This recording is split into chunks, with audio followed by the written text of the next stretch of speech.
Hello over there, everybody. Welcome. My name is Scott Nicholson, and I'm here as your host this evening for the Game Design and Development Student Experience webinar. During the next 45 minutes or so, we're going to be talking with some of our students that are in the second half of their program. It'll give you an idea to learn a little bit about Wilfrid Laurier University's game design program, a little bit about the different classes, the journey that these students have taken, some of the games that they've created while they're here. And our goal is to have you finish up understanding what you could turn into as a student here at Wilfrid Laurier. So before we get started, I want to give a land acknowledgement. So we'd like to acknowledge that Wilfrid Laurier University and its campuses are located on the traditional shared territory of the neutral Anishinaabe and Haudenosaunee peoples. This land is part of the Dish with One Spoon Treaty between the Haudenosaunee and the Anishinaabe peoples and symbolizes the agreement to share, to protect our resources, and not to engage in conflict. So thank to them to allow us to be here. So welcome to our game design experience. We have 3 students, and I am here, and I'll go ahead and start and introduce myself, and then I'll ask each of the students to introduce themselves. If you have questions during tonight's seminar, please use the Q&A tool. And so you click on the Q&A section, and you'll be able to ask questions. We can see your questions, and we'll integrate those answers into our discussion. But our main goal today is really just to have a chat about what it's been like to be a student here, about games and things like that. But if you have questions, we'll work on answering those. So my name is Scott Nicholson, and I am the founder of the Game Design Development Program. I came to Wilfrid Laurier University in Branford, Ontario, about 9 years ago and started out this program. And our goal was to make games that can make a difference, to make meaningful games, educational games, cozy games. We're trying to make games that aren't violent and aren't about killing people, but are about all the other verbs in the world that we have as a way to interact with each other. And that's the way our program is different. We have a focus on games that are trying to make a difference. And you'll hear that tonight through the examples these students come with the games that they have made, where they've thought about the difference that they could make with their game design. As far as gaming, so I'm a tabletop board game designer. I'm an escape room designer. And I play digital games. I'm currently playing Destiny 2. That's the game I'm putting the most time in as I'm grinding away in that sort of game. But I'd like to play tabletop games about weekly or play them online and do escape rooms whenever I can. We'll talk more about those kind of experiences later on in the seminar, but let's hear from each of our students. We'll go and start with Micah. Sure. So I'm finishing up my 3rd year of game design here at Laurier. And I'm from Kingston, Ontario, but did a little bit of traveling down to Brantford and was kind of uncomfortable at first getting to know the campus and not really being, first time away from home, but have been really enjoying it ever since. Residence was a really positive experience for me.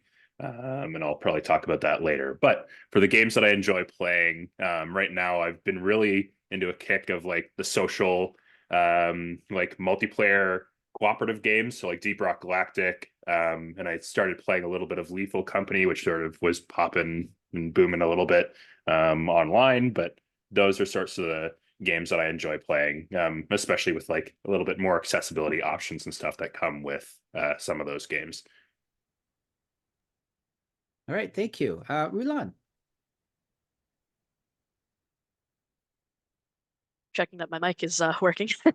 Hi, my name is Ruilan. I've just finished my 4th year here.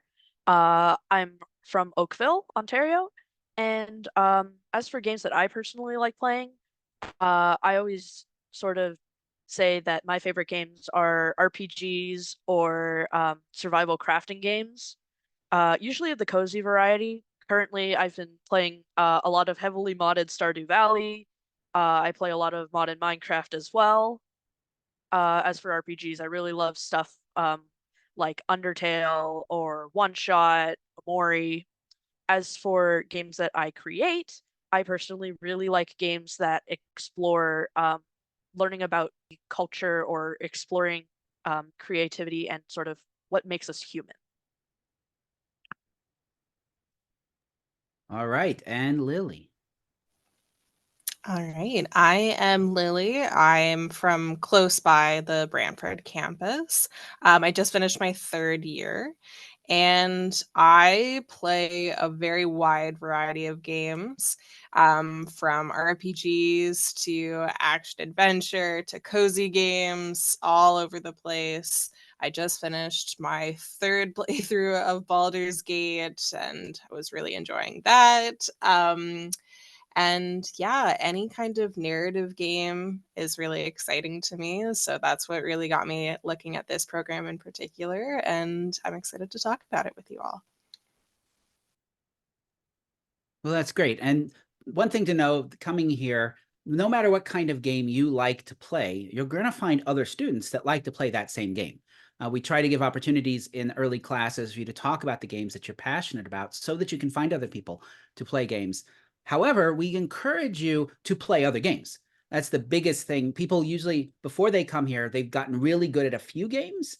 And what you need to do is start playing games that you don't know anything about. And game genres, if you've never played a tabletop role-playing game, try one of those. If you've never done an escape room, go do an escape room. So that's something we encourage students to do before they come here, is broaden your gaming horizons, because it's like you're going to be an artist. And as an artist, your palette to make things consists of your previous game experiences.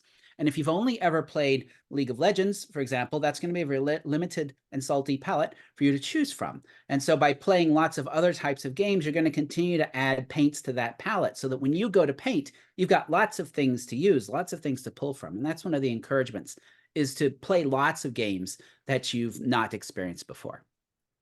What we want to talk about first is a little bit about the game design journey. So these students have either been here for 3 years or 4 years.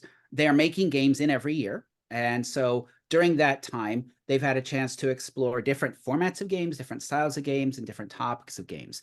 So I'd be curious for each of you to talk a little bit about your game design journey by telling us about a few of the games, and tell us a little bit about each one that you've made during your time here. And we'll just keep the same order we had before, just to keep things moving smoothly. Sure. So I came to this program specifically because it advertised board games and such, because I, in high school, was not super confident in coding. That's changed now.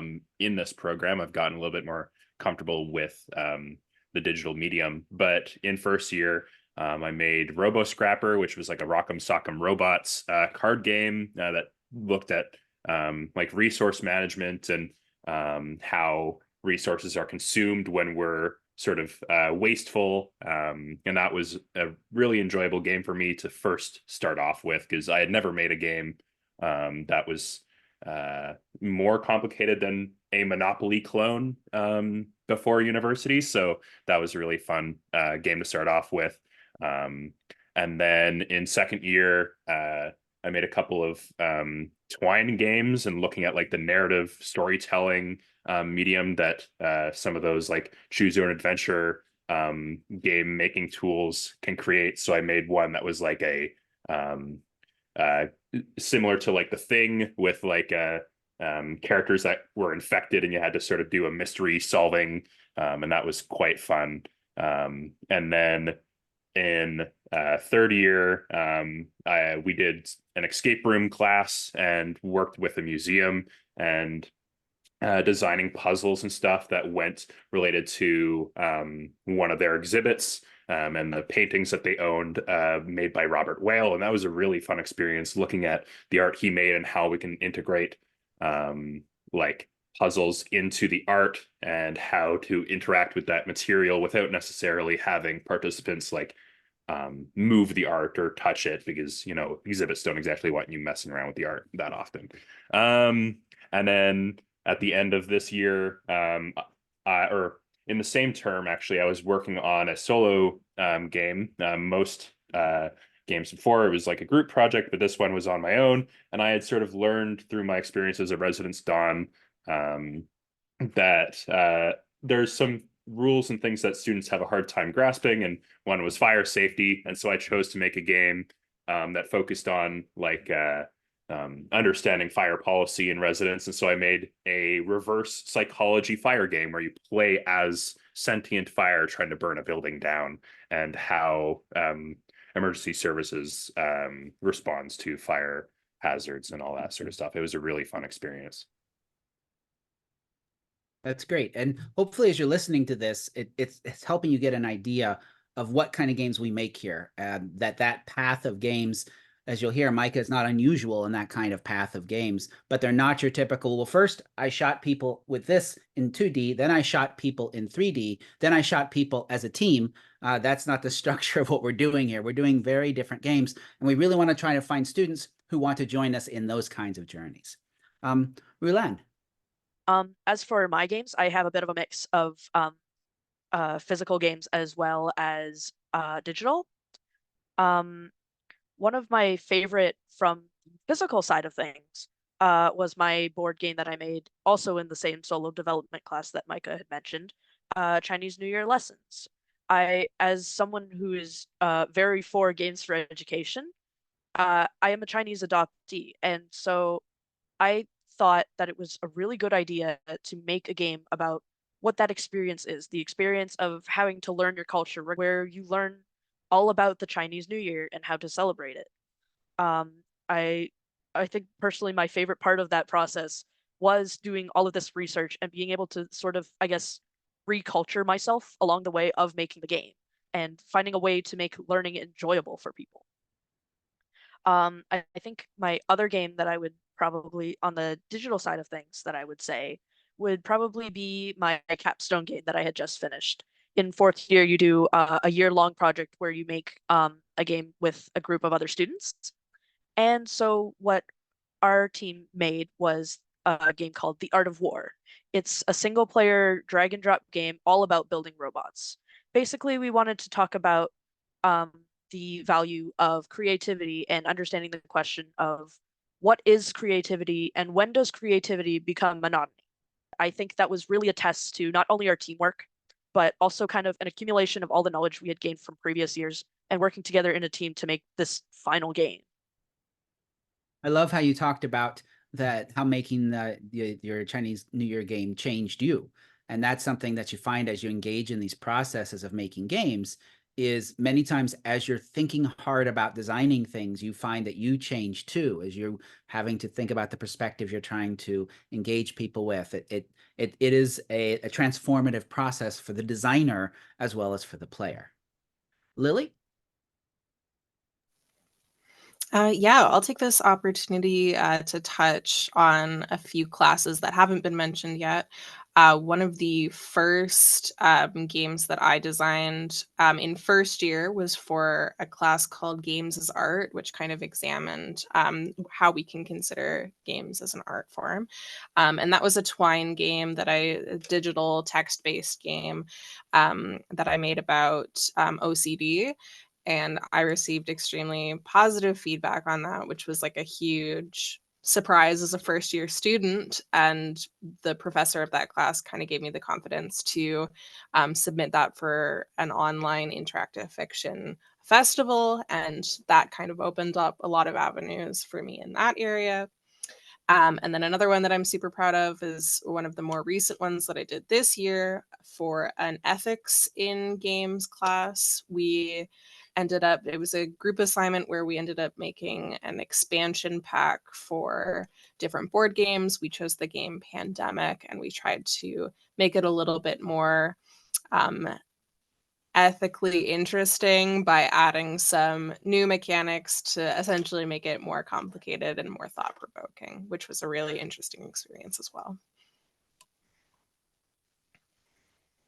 And thank you for that. So hopefully as you're listening, you get an idea of some of the classes students are taking. In their first year, you take classes like Games as Art, as well as your first board game design class and a critical play class. So you're already making games right away.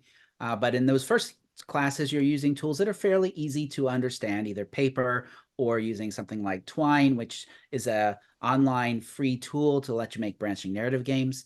Then in your second year, you begin to learn more advanced tools. You begin to learn some tools to make some 2D games. You get a little bit bigger challenges in the kind of games you're supposed to make. So you're making things around interactions. You're bringing in more concepts. And then you move into the third year and you're having to think about ethics in games. That the third year is also when you do your solo game development class, where it is up to this point, most of these projects have been with someone else.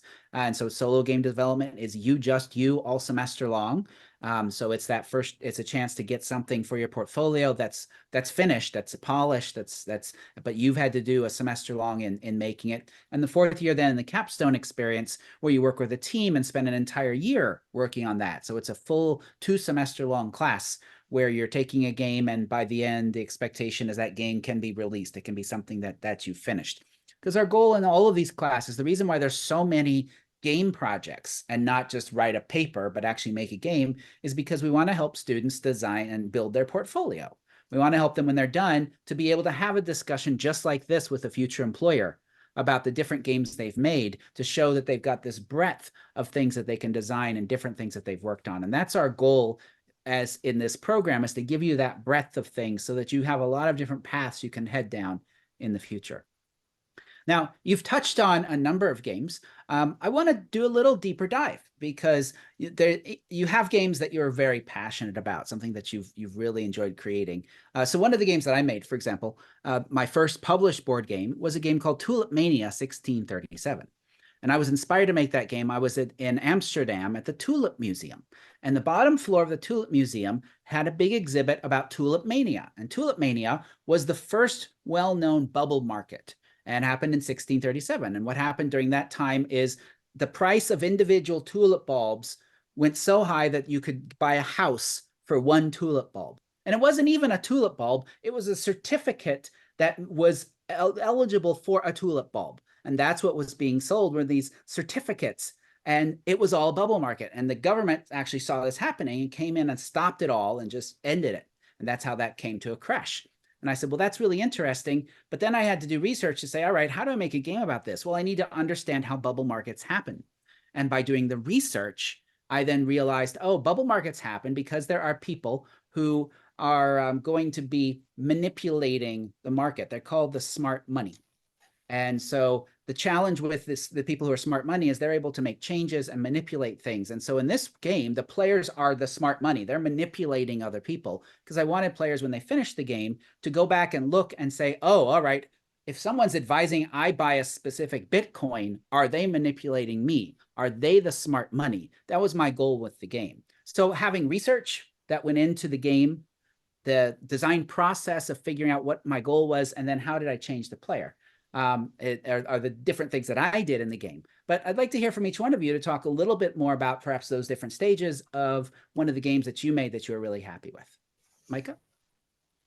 Yeah, so I had already mentioned it with the reverse psychology fire safety game, with the whole had a similar experience to you, where I was inspired by what was sort of surrounding me as two year experience Dawn in residence. I had sort of seen some behavior or some like consistent hazards and stuff that students would unintentionally put into their space, or just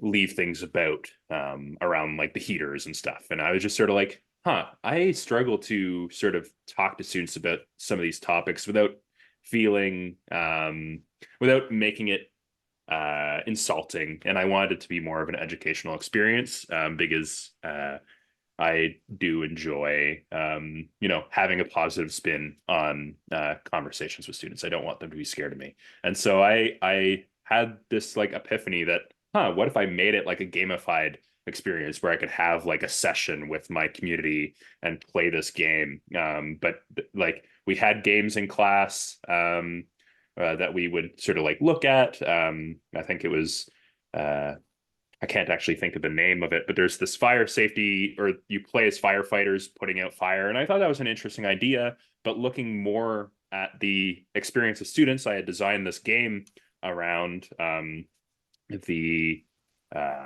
residence space. And so I designed this game board to actually be my apartment in residence, and had the room layouts and stuff to be similar. And I had gone and interviewed some firefighters at the Branford Fire Department and gotten their perspective on how they interact with fires and what their role is like, and how students might be able to prevent fires in their space. And that was a really interesting idea, like talking to people on my own, and sort of looking at that, because in that project we were encouraged to do some research through like papers and stuff and looking at that. And while I was doing that, I sort of had this idea, hi, I have my bike. I can just bike over to the fire department and chat with them. And so that was a really eye-opening experience. And that really led me down to this idea of educational games. And I've chosen to sort of continue that route now. I'm going into a youth and children's studies minor so that I can sort of target my games toward an educational perspective in the future. But talking about that approach of designing games to target specific educational points through that fire safety game really opened my eye a little bit to that sort of game making, aside from, kids games that are just like, oh yeah, like Hungry Hippos. You're not going to learn a lesson from Hungry Hippos, but designing games that give you a perspective on something that you might not see as often, like serious fire hazards and stuff, was quite fun to do in class. Like, I didn't really imagine I'd be doing that up until I was here. So yeah, that was really fun.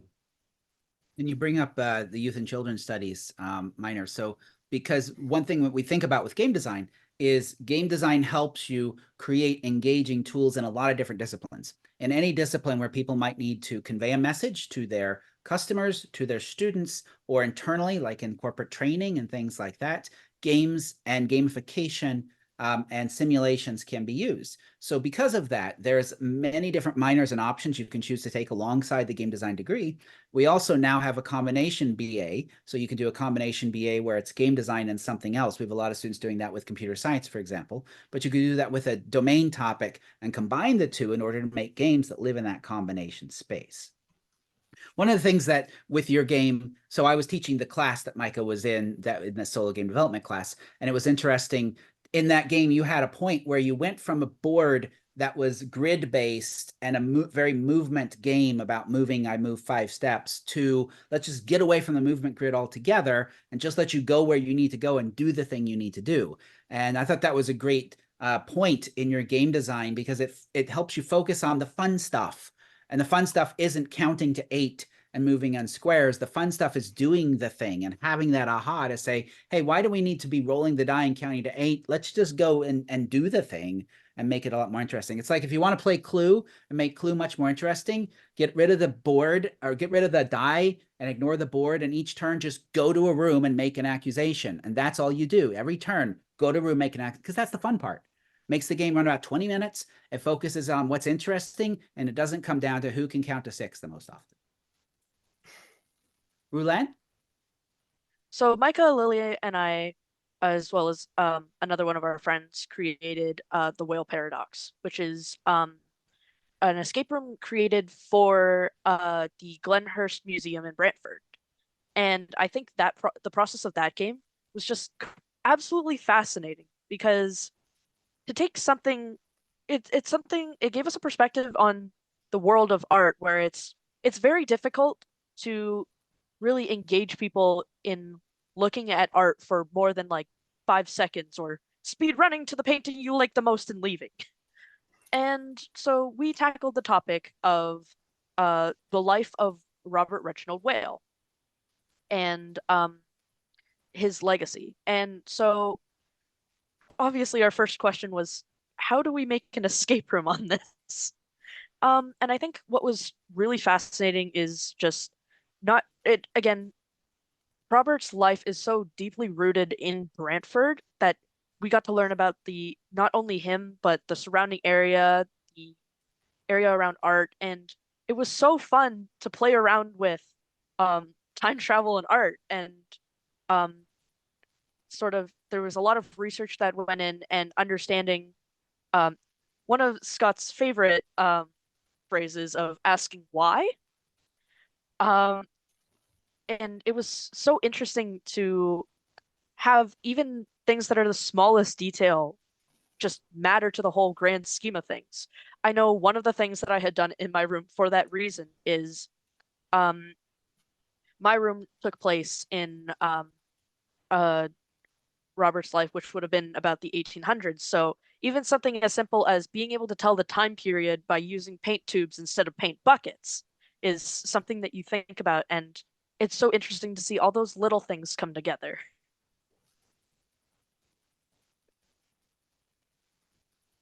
Yeah, in the escape room class, one thing that we do is we have all the students work with museums in that class, because we find that brings a real world context to what you're doing. It takes it out of when you're making a game and everything's coming out of your head. If something's not working, you could just make up something new. You can be like, Robert Whale's not working. It's now Juliana Whale. And, you know, and she was eaten by a whale, and that's what the game is. But with a museum and a real world context, you have to think about, all right, well, we have choices of what we can work with. How do we make that engaging? And the nice thing about doing that is then that's a job.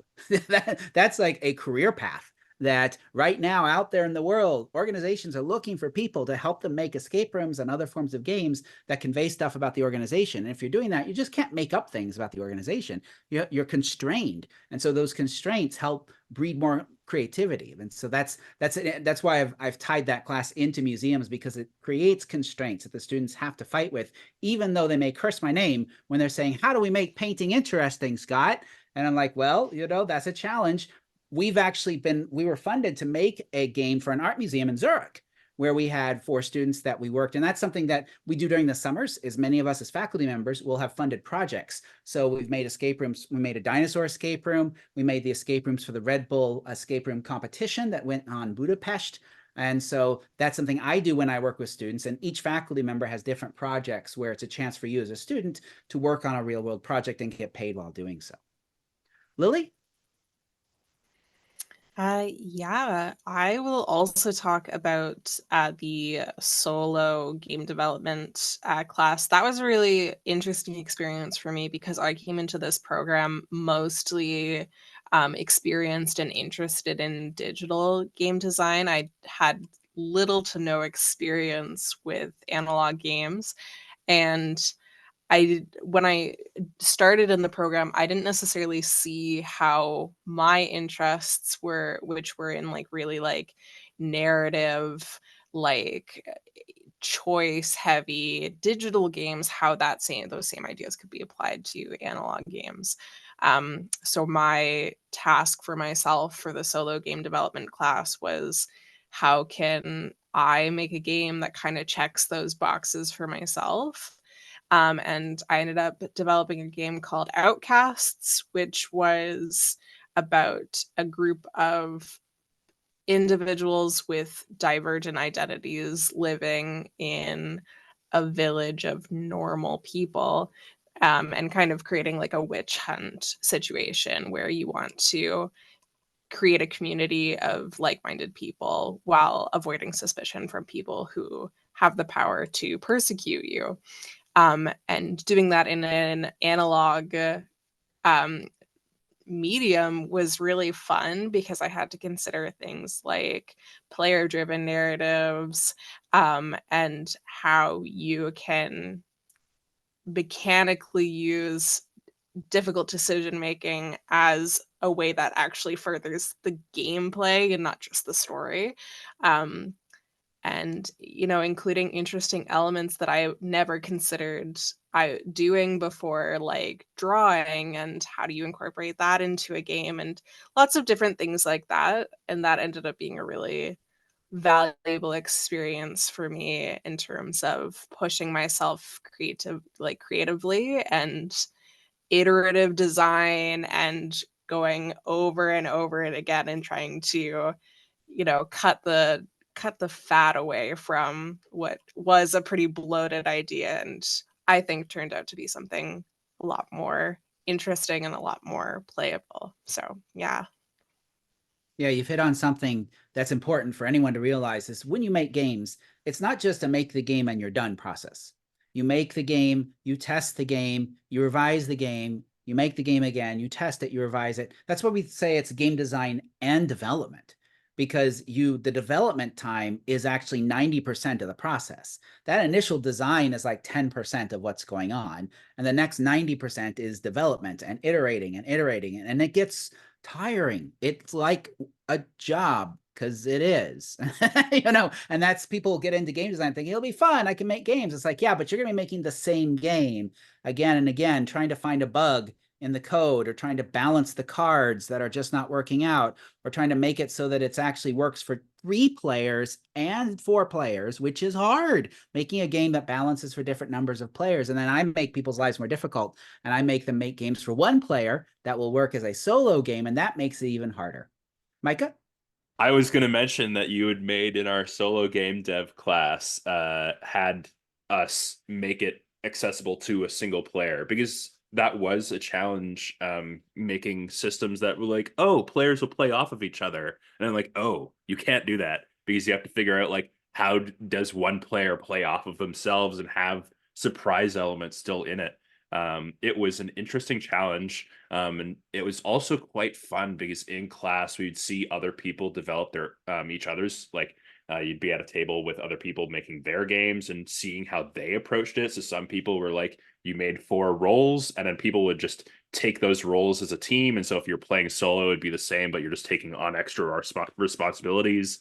Or some people would be like, oh, we'll like make an AI elements where certain cards are randomized and that sort of stuff. It was a really interesting experience seeing that different side. It was also got me thinking about like how important it is to have solo games available in the market and stuff, because it's a industry, and I guess also a hobby that can be challenging sometimes. If you get a really expensive game, you really want to play it with your friends, but nobody's available to get together. And so having solo games like that is really important. So that class was quite enjoyable, trying to mess with the system and finding ways to make it accessible to a single player. Now, you might be sitting there thinking, well, they're talking all about these analog games, but I want to make video games. Here's the big secret. And there was a question actually about studios of video games, and do we look at how video games are made during the courses? Most video games start with paper prototypes. That's actually how most companies start making their video games, is they make it in paper. Because when you make your game concepts and you start with them in paper, you're able to iterate so much faster than trying to code, because you can get the ideas out there, you can get the concepts, you can think about the narrative and the story and these big concepts. And so you make that game in paper. And then if you make it work as a solo board game, you've now developed the AI. So you've developed the tools that you can turn into a digital game. And so that's why we have them do analog games, because that's actually where a lot of digital games then move into. So let's talk a little bit about transformation and a little bit about classes. So you've mentioned some classes throughout, and we'll just have each of you talk about, say, 1 or 2 of the classes that made the biggest difference to you in your transformation as a game designer, from where you before you started here to where you are today. Micah? Yeah, so I found in my first year, it was really interesting making my Robo Scrapper game, because again, it was very new to me. But at that point, it was my first time making a game, and so I hadn't quite figured out how I went about it. And so when second year came and we were talking about like different or started working with the more digital side and using like Game Maker, it was a very unique experience using digital tools, because in high school my coding experience was very limited. And so seeing the different capacities that I, as a designer, can use digital tools in my limited experience really changed my perspective on like, how do you make digital games, and learning more about those tools. And I've gotten a lot more comfortable now with my most recent class in with coding. We did use Unity, and I was very scared of the tool, like watching guides and stuff on YouTube. But seeing sort of that transition of using Game Maker versus Unity, and seeing the different capacities of it and how I was comfortable with it, because I was using this super indie tool called Greenfoot in high school, and I absolutely hated it. It used Java, which is fine, but I just the smaller programs stuff really limited my experience here, or like before coming to university, and it was really fun seeing the different capacities that digital tools have. I think also for a different class that really changed my perspective was an elective that I took, and it was in my youth and children's studies class. I this term took a like children's toys and media class, and looking at like how different games and like children playing in physical spaces, and that tied back to, it changed my perspective on a class I had taken the previous year, which was like games in spaces, and looking at like how players sort of change the rules of socialization in game space. And so having like the magic circle was a term that we used, where it's like your behavior changes when you come to the table at a game, and looking at like how children engage with that at like the playground versus at the dinner table. Obviously, like they're discouraged from flicking at their food or whatever at the dinner table, but maybe if you're with your friends or whatever, you might be a little bit more childish and doing that sort of stuff, and seeing the mixture of concepts from an elective and with the required courses was a very fun change for me as a designer, being like, I can use these ideas that might not necessarily be game design focused, but can help me in that transition as a game designer. So definitely do not I definitely don't regret taking on some of those extra electives and stuff to change my perspective on different concepts in my game design. Okay. Ruilan, do you want to talk about one or two game classes? Yeah, I think definitely for me, I really enjoyed our third year class, ethics and games. I think the thing for me is I really enjoyed exploring uh representation in games, whether it be about race, gender, sexuality, or even just something simple as a concept of, and how, we all know the classic um in movies versus how it actually is. And I found that through that class, I really grew more critical of not only my own design biases, but also looking at games and seeing how even something as simple as a sound that the designer chose or an action that you could take in the game contributes to the message, or even sometimes goes against the message that they were intending. And I also really enjoyed, again, Capstone is very good as an example because it's an accumulation of everything you've learned thus far. And I think from there, it was really interesting because personally for me, aside from solo game development and maybe escape room design, this was the first class where, for me, where I fully saw the entire process of making a game start to finish. Because especially in maybe first and second year, you don't really have a fully fleshed out game yet. And it was really interesting to see how everything intertwines with each other, and seeing how everything fits together, from getting the art together, from getting the mechanics fleshed out, from getting the code working, which is a lot of the bulk of it. It was so interesting to see everything work together and seeing all these different pathways and ways I can go once I've graduated. Okay. And Lily, to finish us up, do you want to talk about one class that was really meaningful to you? Yeah, just really quick before we finish, I'll say that I think some of the classes that have been the most meaningful for me have been the ones that have like pushed me outside of my comfort zone, which was actually really surprising to me. I expected that like ethics in games and games as art, which were things that I was already super comfortable with, would be the most meaningful.